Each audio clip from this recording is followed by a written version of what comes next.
தீர்வதனன் ஏங்க ஏன் பேரு இப்போ வாங்கையில குத்துறேன். ஆமா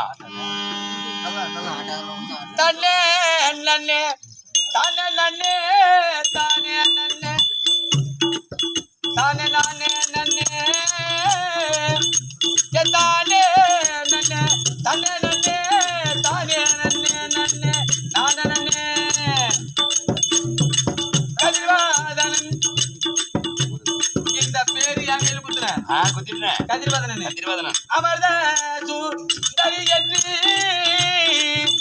சுந்தரி என்று அருவையா குத்திலே பச்ச குத்தினே ஒன்ன சாகலமும் மறக்க மாட்டேன் சத்தியமே மாமா சத்தியமே மாமா சத்தியமே நன்னே நன்னே நானே நன்னே நானே நன்னே நானே நானே நன்னே தானே நன்னே நானே நன்னே நானே. இது நம்மளோட